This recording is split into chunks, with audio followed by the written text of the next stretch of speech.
everybody loved the electronics and they would never get off it. And I would always like to, and it started first with my cousins. So I would always tell my mother, Mama, why aren't they reading books? Why don't they love books? So I went home thinking, what could I do to stop this? So I thought of making a box, put in activity, books and toys, and I gave it to them.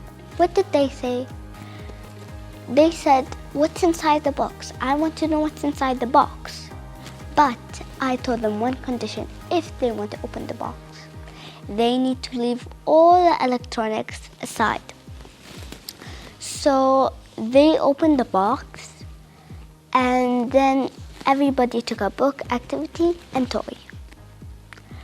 So once they took everything, I went home asking my mother.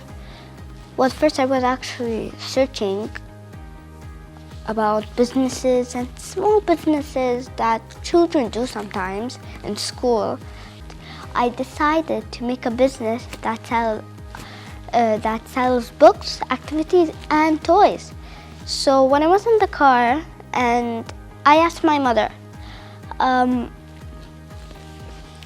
can we have a business? Because I do want to help children, for them to know that they have something inside us that they can read. They can't get off the electronics. So me and my mom decided to establish Rainbow Chimney bookshop and publishing house. When I started as a business, I didn't have much customers, but thanks to my mom, she helped me. But sometimes we make mistakes, sometimes we do something wrong, maybe sometimes we do something wrong in code, something we do wrong in the app for shops.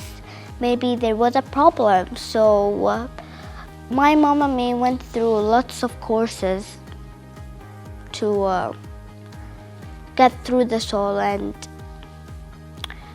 I really appreciate my father and her. And also, actually, to be honest, my father used to pay for everything. We have now, I think we have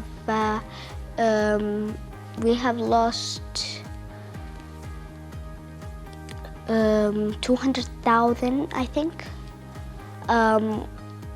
Thanks to my father. If he never paid for anything, he never helped us, then I would never be here where I am. So I really appreciate all his hard work and everything he has done for our family and for my business. When someone is a business owner and someone is an entrepreneur, you might be thinking there is no difference. You might be thinking that, but that's not true. There is a difference. For example, let me give you an example. We have a strawberry. Now, what do you do with a strawberry? If I give it to a business owner and then I told him to sell it, he'll sell it. But if I give it to an entrepreneur and I told them to sell it, they won't sell it. They will make this output and maximize it.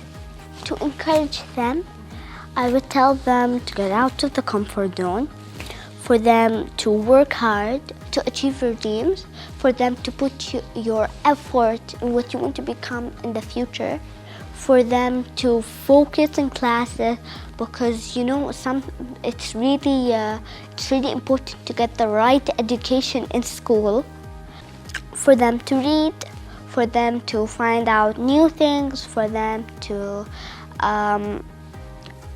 do activities, sometimes have craft, have fun with your parents, have fun with your siblings, do daily routines to help you for you to get out of the comfort zone. There's a lot of things you need to do to become who you want to be in the future. I would like to thank a person who I have met, Mr. Vincerf. Without his great invention, we wouldn't be able to shop online, we wouldn't be able to search things or look for things, we wouldn't be able to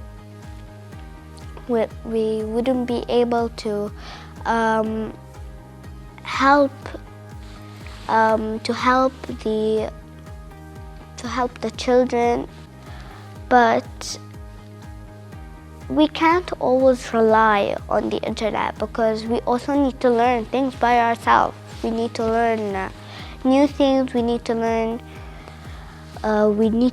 about something new, something we haven't seen, but sometimes we need to rely on ourselves sometimes, not all the time on the internet. And it's better to be less time on the electronics, because if you spend too long on the electronics, that 1 hour might become a whole day. Google is good. There are good things and bad things in the internet. So what are the good things? For example, searching, finding good things, but there also are bad things for children that they shouldn't know or shouldn't see, which is bad for them. So for me, I would just say to them that it's better for them to be on the internet with a parent or someone next to you to make sure there's nothing bad for any young child.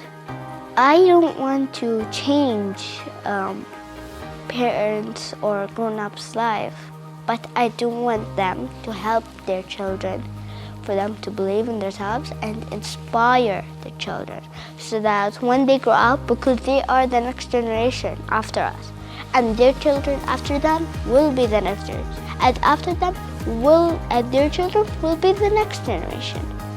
So we need to teach our children to be someone nice, someone good, someone who has ability to change the world, so that they can teach their children to do the same thing.